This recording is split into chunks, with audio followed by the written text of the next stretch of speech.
25 ವರ್ಷವಾದರೂ ಬಿಸಿ ಊಟ ನೌಕರರ ಸಂಕಷ್ಟ ಅಂತ್ಯವಾಗಿಲ್ಲ. ಕರಾಳ ದಿನಾಚರಣೆ ಹಾಗೂ ಪ್ರತಿಭಟನೆ. ಹೌದು ವೀಕ್ಷಕರೇ, ಬಾಗಲಕೋಟೆ ಜಿಲ್ಲೆಯಲ್ಲಿ ಸರ್ಕಾರಿ ಶಾಲೆಗಳಲ್ಲಿ ಮಕ್ಕಳ ಗೈರು ಹಾಜರಾತಿ ತಡೆಯಲು ಹಾಗೂ ಪೌಷ್ಟಿಕಾಂಶಯುಕ್ತ ಆಹಾರ ಒದಗಿಸುವ ಉದ್ದೇಶದಿಂದ ಆರಂಭಿಸಲಾದ ಅಕ್ಷರ ದಾಸೋಹ ಬಿಸಿ ಊಟ ಯೋಜನೆಗೆ 25 ವರ್ಷಗಳು ಪೂರ್ಣಗೊಂಡಿದ್ದರೂ ಬಿಸಿ ಊಟ ನೌಕರರ ಬದುಕಿನಲ್ಲಿ ಯಾವುದೇ ಸುಧಾರಣೆಗಳು ಕಂಡುಬಂದಿಲ್ಲ ಎಂದು ಆರೋಪಿಸಿ ಕರ್ನಾಟಕ ರಾಜ್ಯ ಅಕ್ಷರ ದಾಸೋಹ ನೌಕರರ ಸಂಘದ ಜಿಲ್ಲಾ ಸಮಿತಿ ಶುಕ್ರವಾರ ಕರಾಳ ದಿನಾಚರಣೆ ಆಚರಿಸಿ ಒಂದು ದಿನದ ಮುಷ್ಕರ ನಡೆಸಿತು.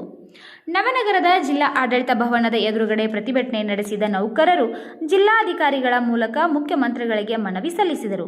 2008ರಿಂದ ಕೇಂದ್ರ ಸರ್ಕಾರ ಬಿಸಿಯೂಟ ಯೋಜನೆ ನೌಕರರಿಗೆ ಸಮರ್ಪಕ ವೇತನ ಹೆಚ್ಚಳ ಮಾಡದೆ ಶೋಷಣೆ ನಡೆಸುತ್ತಿದೆ.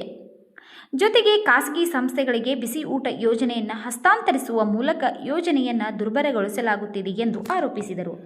ರಾಜ್ಯ ಸರ್ಕಾರ ಚುನಾವಣಾ ಭರವಸೆಯಂತೆ ಬಿಸಿಯೂಟ ಕಾರ್ಯಕರ್ತರ ಮಾಸಿಕ ವೇತನವನ್ನು 7,000ಕ್ಕೆ ಹೆಚ್ಚಿಸಬೇಕು ಹಾಗೂ ತಮ್ಮ ನ್ಯಾಯಸಮ್ಮತ ಬೇಡಿಕೆಗಳನ್ನು ತಕ್ಷಣ ಈಡೇರಿಸಬೇಕು ಎಂದು ಒತ್ತಾಯಿಸಿದರು.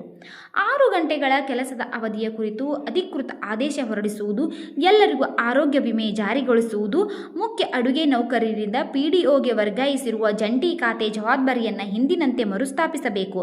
ಖಾಸಗಿ ಸಂಸ್ಥೆಗಳಿಂದ ಉದ್ಯೋಗ ಕಳೆದುಕೊಳ್ಳುವ ಭೀತಿಯಲ್ಲಿರುವ ನೌಕರರಿಗೆ ಉದ್ಯೋಗ ಭದ್ರತೆ ನೀಡುವುದು, ಅಕ್ಷರ ದಾಸೋಹ ಯೋಜನೆಗೆ ಹೆಚ್ಚಿನ ಅನುದಾನ ಒದಗಿಸುವುದು, ನಿವೃತ್ತ ನೌಕರರಿಗೆ ಮಾಸಿಕ 10,000 ಪಿಂಚಣಿ ನೀಡುವುದು, ಬಾಕಿ ಹಣವನ್ನು ತಕ್ಷಣ ಬಿಡುಗಡೆ ಮಾಡುವುದು ಹಾಗೂ ಸುಸಜ್ಜಿತ ಮತ್ತು ಸ್ವಚ್ಛ ಅಡುಗೆ ಕೋಣೆಗಳನ್ನು ನಿರ್ಮಿಸುವಂತೆ ಸರ್ಕಾರಕ್ಕೆ ಆಗ್ರಹಿಸಿದರು.